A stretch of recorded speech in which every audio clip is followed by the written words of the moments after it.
Good morning all of you. Chapter 3 Agriculture Features, Problems and Policy. In this chapter, firstly we will discuss importance of agriculture, then features of agriculture, then problems, and then some policies which are made by the government for development of agriculture. So, Chapter 3 Agriculture. Number 4, Importance of agriculture in Indian economy. Importance of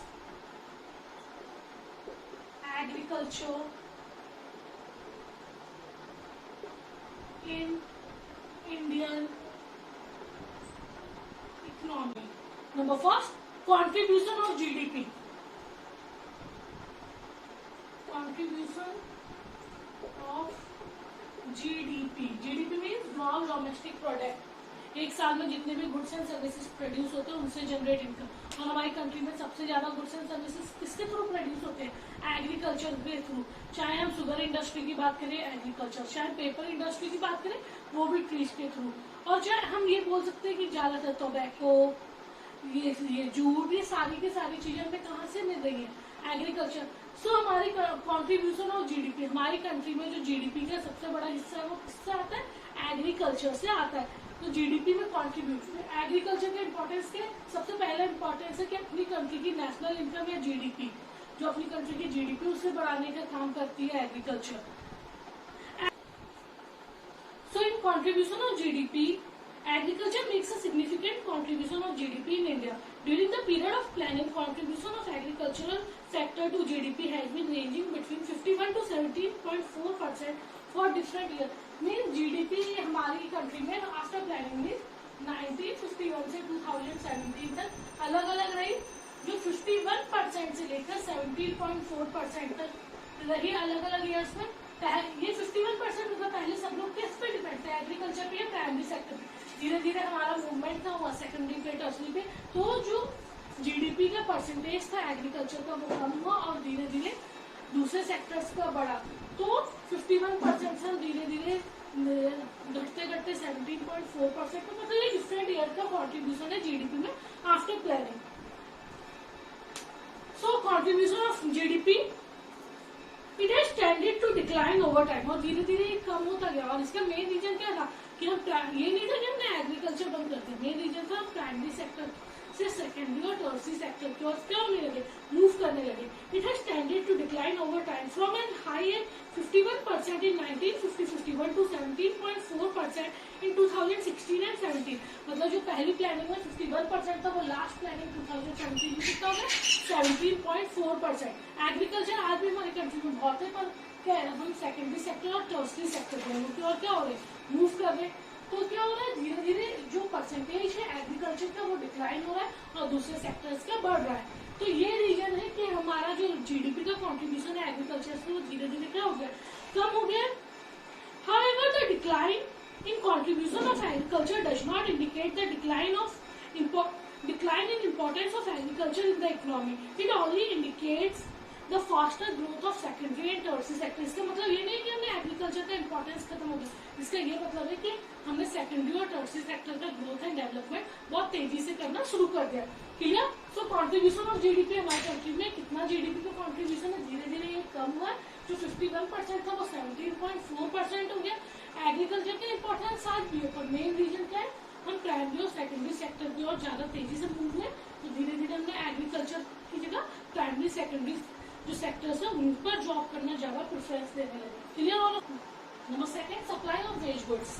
veg goods are the necessities of life. Necessities of life means rice, wheat, maize, bajra, etc. So these goods are the necessities of life such as wheat, rice, pulse, maize, bajra, oilseeds, etc. Agriculture provides wage goods to about 121 crore people of India. हमारी country में जो veg goods है या हमारी country में जितने भी लोग हैं 121 करोड़ तक तो बहुत ज्यादा, ये पुरानी डेटा है. 121 करोड़ है, उससे ज्यादा जो पॉपुलेशन है उसे जो मेन जो नेसेसिटीज है उनके लिए जो एसेंशियल थिंग्स है वो प्रोवाइड करने का काम भी कौन कर रहा है? एग्रीकल्चर कर रहा है. So wage goods are those goods which are necessities of life like rice, beef, maize, bajra, etcetera. And fodder means chara to 51 crore animals. और चारा कितनों को दे रहा है, 51 करोड़ एनिमल्स को भी प्रोवाइड कर रहा है। Supply of raw material, industries को रॉ मटेरियल प्रोवाइड करने का मेन सोर्स भी कौन है, एग्रीकल्चर है। फॉर एग्जाम्पल शुगर इंडस्ट्रीज को शुगर केन प्रोवाइड करता है, जूट इंडस्ट्री को जूट प्रोवाइड करता है, साथ ही साथ कॉटन इंडस्ट्री को कॉटन, या फिर आप बोल सकते हैं जो क्लोथ्स इंडस्ट्री है वहाँ तो उन्हें कॉटन या जूट प्रोवाइड करते हैं। तो ज़्यादातर जो हमारी जो मेन इंडस्ट्री है, जो हमारे इंडस्ट्रियल जो यूनिट्स है, उन्हें रॉ मटेरियल प्रोवाइड करने का काम भी कौन कर रहा है, एग्रीकल्चर कर रहा है। Number 4, supply of raw material. Raw material means जो इंडस्ट्रीज को रॉ मटेरियल कच्चा माल है वो कौन प्रोवाइड करता है, एग्रीकल्चर करता है। लाइक टेक्सटाइल इंडस्ट्री या कपड़ों की इंडस्ट्री को कॉटन या जूट प्रोवाइड करने का काम एग्रीकल्चर कर रहा है। शुगर इंडस्ट्रीज में शुगर केन प्रोवाइड करने का काम कौन कर रहा है, एग्रीकल्चर कर रहा है। जूट इंडस्ट्री में जूट प्रोवाइड करने का काम कौन कर रहा है, एग्रीकल्चर कर रहा है। सो डिफरेंट इंडस्ट्रीज को रॉ मटेरियल जो सप्लाई करता है वो भी कौन कर रहा है, एग्रीकल्चर के थ्रू ही किया जा रहा है। सो agriculture supply industrial raw material, agriculture supply industrial raw material. For example cotton और टेक्सटाइल इंडस्ट्री, टेक्सटाइल मीन्स कपड़ों की इंडस्ट्री, जूट और जूट इंडस्ट्री और टेक्सटाइल इंडस्ट्री, जूट के कपड़े भी बनते हैं। शुगर केन और sugar industry etcetera. Clear? Number 5, source of demand for industrial goods. जो इंडस्ट्रियल गुड्स में चीजें प्रोड्यूस होती है या जो बनती है उनकी डिमांड भी कौन कर रहा है, एग्रीकल्चर कर रहा है। जो इंडस्ट्रीज में क्या बन रहा है, मशीन्स बन रही है, ट्रैक्टर्स बन रहे हैं, हार्वेस्टर बन रहे हैं, वो सारी चीजें कौन डिमांड कर रही है, किन्हें जरूरत होती है, फार्मर्स को जरूरत होती है, एग्रीकल्चर के लिए जरूरत होती है। तो source of demand for industrial good, industrial goods की डिमांड का भी मेन सोर्स क्या है, एग्रीकल्चर ही है। Agriculture sector is an important source of demand for the industrial goods, mainly capital goods. Capital goods means those goods which are used in the process of production. For example, tractor, harvesters, machines are demanded highly by the agricultural sector. So tractor, machines, harvesters are highly demanded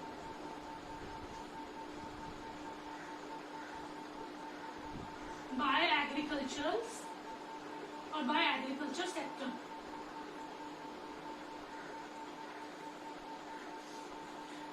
So agriculture prosperity leads to industrial prosperity. तो agriculture अगर बढ़ेगा तो अपने आप industry का भी growth and development होगा, क्योंकि इंडस्ट्रियल गुड्स की क्या होगी, डिमांड बढ़ेगी। सो एग्रीकल्चर जो है वो किसकी डिमांड कर रहा है, इंडस्ट्रीज। तो इंडस्ट्रीज भी किस पे डिपेंड है, एग्रीकल्चर पे। ट्रैक्टर्स के लिए, हार्वेस्टर्स के लिए, मशीन्स के लिए, बाकी चीजों के लिए, पाइपलाइंस वगैरह के लिए, तो सारी की सारी ये सारा काम किसमें होता है, इंडस्ट्रीज में होता है। So source of demand, industrial goods की डिमांड भी कौन करता है, एग्रीकल्चरल सेक्टर करता है। सो जो इंडस्ट्रियल सेक्टर की प्रॉस्पेरिटी वो किस पे डिपेंड करती है, एग्रीकल्चरल सेक्टर की प्रॉस्पेरिटी पे। Number 6, contribution to international trade. International trade means trade between two countries और trade between foreign countries. So agriculture makes a significant contribution to India international trade. जो हम दूसरी कंट्रीज के साथ ट्रेड करते हैं उसमें भी मेन जो कॉन्ट्रीब्यूशन है वो किसके थ्रू होता है, एग्रीकल्चर के थ्रू।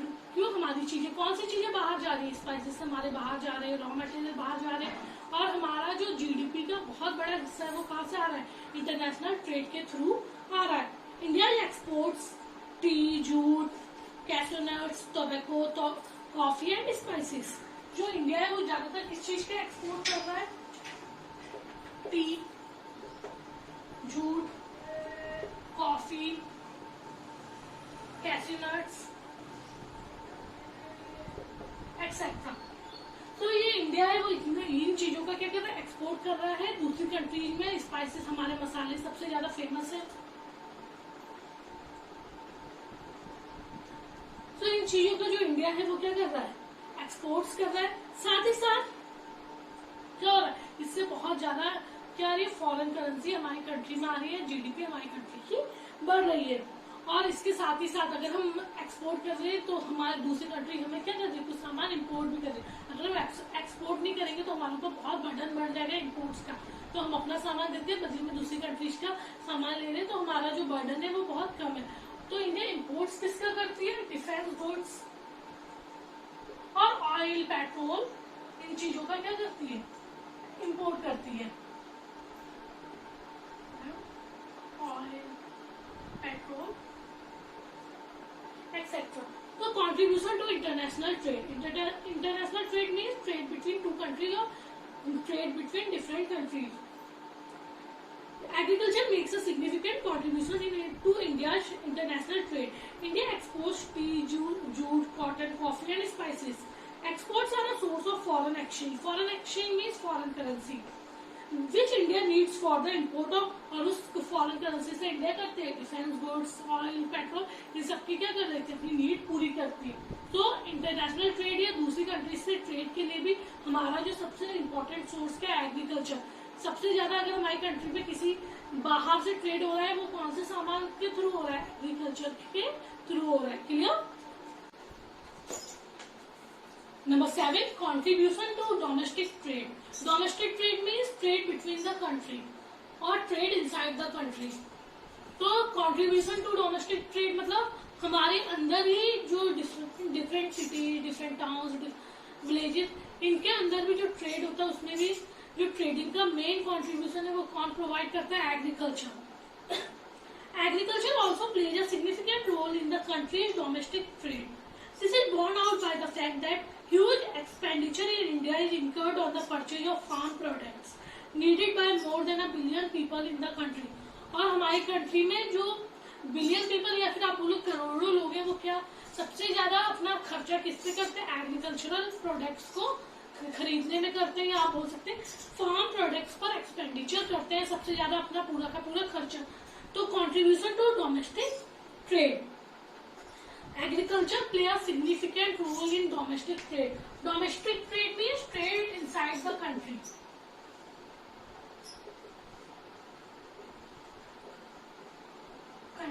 और सबसे ज्यादा ह्यूज एक्सपेंडिचर जो इंडियन पॉपुलेशन है वो किस पे करती है, फार्म प्रोडक्ट्स को खरीदने में करती है। Number 8, support to transport industry. Agriculture in India offers a crucial support to transport industry. Both railway, चाहे हम रेलवे की बात करें या रोडवेज की बात करें, दोनों में ही आप मालगाड़ी वगैरह या फूड ट्रेन के बारे में सुनते होंगे कि मालगाड़ी वगैरह में क्या होता है, फार्म प्रोडक्ट्स या जो एग्रीकल्चरल रिलेटेड प्रोडक्ट्स है वो एक जगह से दूसरी जगह जाते हैं, या रोडवेज के थ्रू, ट्रक्स के थ्रू आता है सामान। आप लोग देखते होंगे हाईवे पे ट्रक्स जाते हैं, तो उसमें ज्यादातर क्या प्रोडक्ट्स होते हैं, एग्रीकल्चरल प्रोडक्ट्स ही होते हैं। So both railway and roadways are the bulk carriers of farm products in India, implying that agriculture is significant source of demand for the transport industry। तो ट्रांसपोर्ट इंडस्ट्री के development या transport industry की demand भी किसके ऊपर depend करती है, agriculture के ऊपर। चाहे हम रेलवे की बात करें, जो फूड ट्रेन्स या मालगाड़ी वगैरह होते हैं, चाहे रोडवेज की बात करें, ट्रक्स वगैरह होते हैं, इन सबके थ्रू ज्यादातर कौन से प्रोडक्ट्स आते हैं, एग्रीकल्चरल प्रोडक्ट्स आते हैं। और एग्रीकल्चरल प्रोडक्ट्स आते हैं मतलब हमारा जो ट्रांसपोर्ट इंडस्ट्री है वो भी किस पे डिपेंड करता है, एग्रीकल्चर पे डिपेंड करता है। So there are 8 importance of agriculture. Number 1, contribution to GDP. हमारी कंट्री में जो जीडीपी है उसका मेन जो सबसे ज्यादा परसेंटेज है वो एग्रीकल्चर के थ्रू ही आता है। धीरे धीरे ये कम हुआ, इसका मतलब ये नहीं कि हमने एग्रीकल्चर को इम्पोर्टेंस देना कम कर दिया, इसका सबसे ज्यादा मतलब ये कि हम प्राइमरी और सेकेंडरी सेक्टर का डेवलपमेंट करने लगे। Number 2, supply of wage goods. Wage goods means necessity of life, like oil seeds, pulse, wheat, maize, bajra, rice, ये सारी चीजें जो हमारे लिए बहुत एसेंशियल होती है। तो आप ये मानिए कि एग्रीकल्चर 121 करोड़ पीपल को क्या करता है, फूड प्रोवाइड करता है। Number 3, source of employment. हमारी कंट्री में आज भी ज्यादातर लोग किस में एंगेज है, एग्रीकल्चरल एक्टिविटीज में एंगेज है। तो हमारी कंट्री में आज भी 50% से ज्यादा लोग एग्रीकल्चर के थ्रू क्या कर रहे हैं, एम्प्लॉयमेंट प्रोवाइड कर पा रहे हैं। Number 4, supply of raw material to industries. जो रॉ मटेरियल वगैरह की सप्लाई है इंडस्ट्रीज में करने का काम भी कौन कर रहा है, एग्रीकल्चर। चाहे आप कॉटन की बात कर ले, कॉटन इंडस्ट्रीज में, या टेक्सटाइल इंडस्ट्री में, चाहे जूट की बात कर रहे हैं, जूट इंडस्ट्री में, चाहे सुगर केन की बात कर ले, सुगर इंडस्ट्री में, ये सारी चीजें कहाँ से आ रही है, एग्रीकल्चर के थ्रू। तो इंडस्ट्रीज भी किस पे डिपेंड है, एग्रीकल्चर पे डिपेंड है। Number 5, source of demand for industrial goods, industrial goods में या इंडस्ट्री या कैपिटल गुड्स जो ज्यादातर बनते हैं, चाहे वो ट्रैक्टर्स की बात हो, चाहे हार्वेस्टर्स की बात हो, चाहे मशीन्स की बात हो, चाहे ट्यूबवेल्स की बात हो, ये सारी चीजों की नीड कहाँ पड़ती है? एग्रीकल्चर में पड़ती है। तो एग्रीकल्चर या फिर आप बोल सकते हैं फार्मिंग के थ्रू ही इंडस्ट्रियल गुड्स की भी क्या होती है? डिमांड होती है। तो इंडस्ट्रियल गुड्स की डिमांड भी किसके पर डिपेंड करती है? एग्रीकल्चर के ऊपर। Number 6, contribution to international trade, जो हमारा एक कंट्रीज का या जो डिफरेंट कंट्रीज के बीच में ट्रेड होता है वो भी किस पे? ज्यादातर हमारी कंट्री में ट्रेड कौन सी चीजों को होता है? एग्रीकल्चरल प्रोडक्ट्स का। हमारी कंट्री से नॉर्मली क्या एक्सपोर्ट्स होते हैं? T, jute, coffee, tobacco, spices, ये सारी चीजें हमारी कंट्री में एक्सपोर्ट होती है। और जब ये एक्सपोर्ट होती है तो क्या आती है? फॉरेन करेंसी आती है। और जब फॉरेन करेंसी आती है तो जो चीजों की कमी है हमारी कंट्री में, लाइक क्रूड ऑयल, पेट्रोल, या फिर आप बोल सकते हैं डिफेंस गुड्स, इन सारी चीजों को हम इंपोर्ट करते हैं। Number 7, contribution of domestic trade, हमारी कंट्री के अंदर भी ट्रेड होता है और ये ट्रेड भी हमारी कंट्री में सबसे ज्यादा किसके थ्रू किया जाता है? एग्रीकल्चर के थ्रू ही किया जाता है। और हमारी कंट्री में बिलियंस ऑफ पीपल, हम बोल सकते हैं सबसे ज्यादा परसेंटेज किस पे खर्च किया जा रहा है? एग्रीकल्चरल प्रोडक्ट को खरीदने में खर्च किया जा रहा है। और आप बोल सकते हैं कि सबसे ज्यादा डिमांड अगर किसी चीज की डोमेस्टिक या फिर आप बोल सकते हैं कंट्री के अंदर है तो वो एग्रीकल्चरल प्रोडक्ट्स की है। Support to transport industry, transport industry मतलब जो जितनी भी ट्रांसपोर्ट इंडस्ट्री, चाहे हम रेलवे की बात करें, चाहे रोडवेज की बात करें, यहाँ पर ज्यादातर जो चीजें हैं रेलवे के थ्रू या रोडवेज के थ्रू, जहाँ हम ट्रक्स वगैरह की बात कर रहे हैं, ज्यादातर सामान एग्रीकल्चर से रिलेटेड ही एक जगह से दूसरी जगह क्या होता है? वो ट्रांसफर होता है। तो हम बोल सकते हैं कि रेलवे और रोडवेज भी ज्यादातर, या फिर हम बोल सकते हैं ट्रांसपोर्ट का डेवलपमेंट भी किस पे डिपेंड करता है? एग्रीकल्चर पे इनडायरेक्टली डिपेंड करता है। So there are 8 points of importance of agriculture. Clear all of you? Thank you.